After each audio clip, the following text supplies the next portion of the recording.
This is the cap sleeves pattern, and I'll show sewing of one of these. That is, I've already cut the pattern here. This is how it was, and we'll be making this. I'll trim off the front on one side. Now you can finish this hemline by folding twice, that is half an inch and half an inch again. If you're doing that method, then while cutting on fabric, at the hemline keep 1 inch allowance, that is extra fabric, so that you can finish the hemline by folding half and half inch again. This is one of the ways.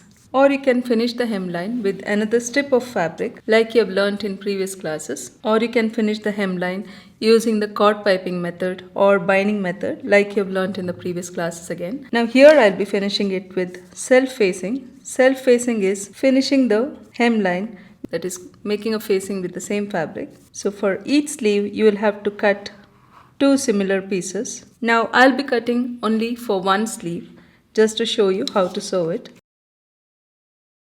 I've taken 2 layers.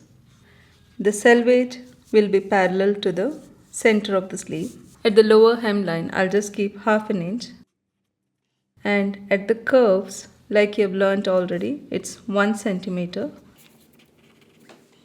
Pin it in place. Now add the seam allowance. First mark the center of the sleeve.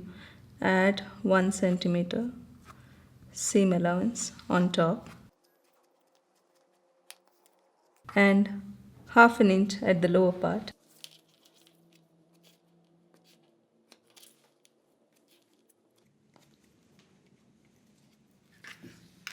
Now cut it.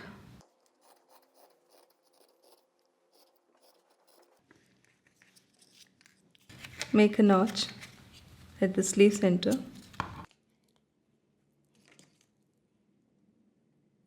We'll make a notch at the front part so that it's easier when you attach.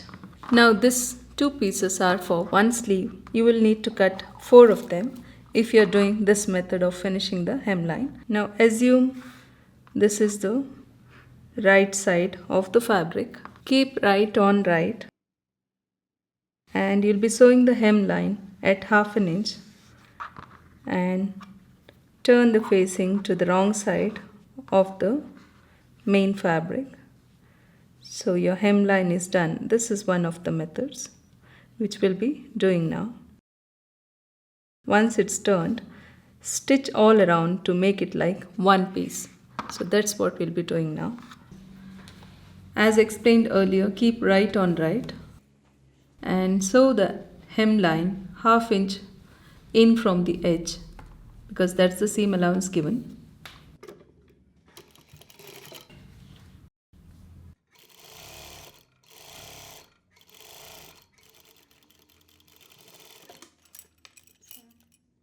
Now turn the facing and do an understitch, that is stitch just next to the stitch line we just made.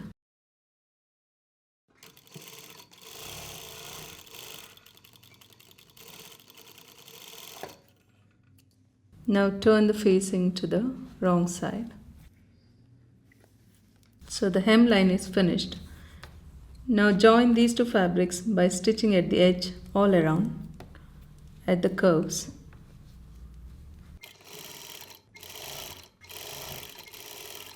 I'm sewing just 1/8 of an inch in from the edge.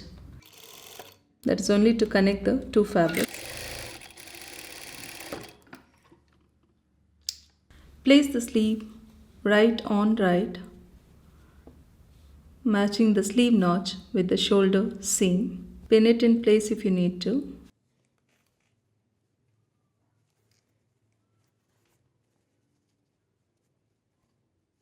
Now sew at 1 centimeter. Keep the edge of the sleeve and the edge of the armhole aligned together and sew at 1 centimeter from the edge, because that's the seam allowance given. Lock at the beginning.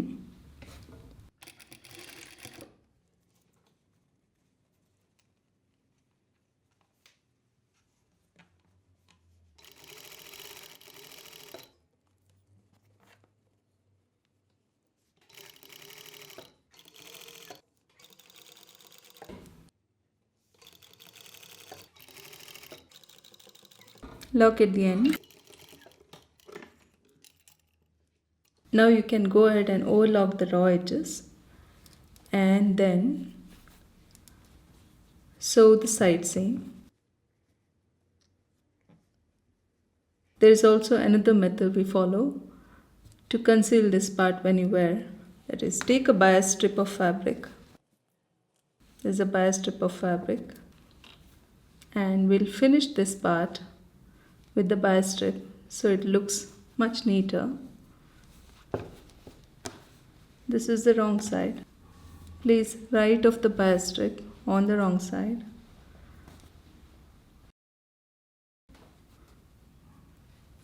Fold at the beginning and place it slightly overlapping the sleeve edges and sew at 1 centimeter till the end. This is similar to how you finish the neckline with bias strip. Sew at 1 centimeter.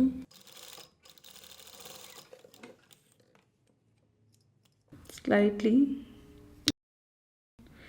give small slits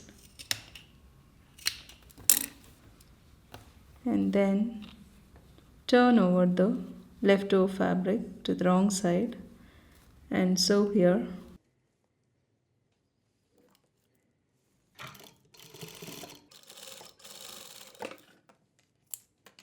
Ideally you would be using the same color thread, but I am using contrast so that it's clearly visible. Now turn this bias strip completely. So this is how we finished the raw edge where the sleeve was not attached, and do the same for the other side.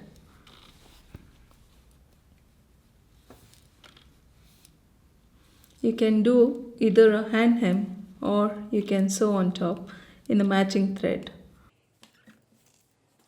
Only from where you have attached the bias strip, give a stitch 1/4 inch in from the edge, that is to attach this part which we have folded. Use a matching thread, but here I'll be using a contrast thread so that it's clearly visible.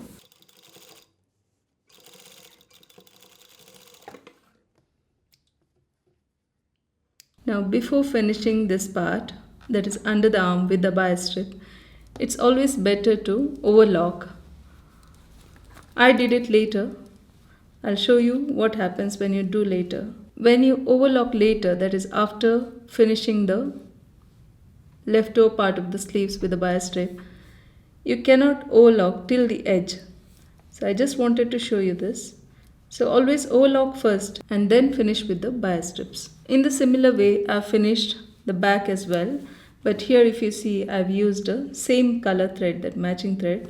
So it's up to you. If you want the stitches to show, then you can use a contrast thread or you can use a matching thread. Also, you have an option to do a hand hemming inside. So this is how it looks. This is how it looks in the inside. I'll put it on the mannequin and show how it looks. This is very short cap sleeves where the sleeve does not go all the way under the armhole.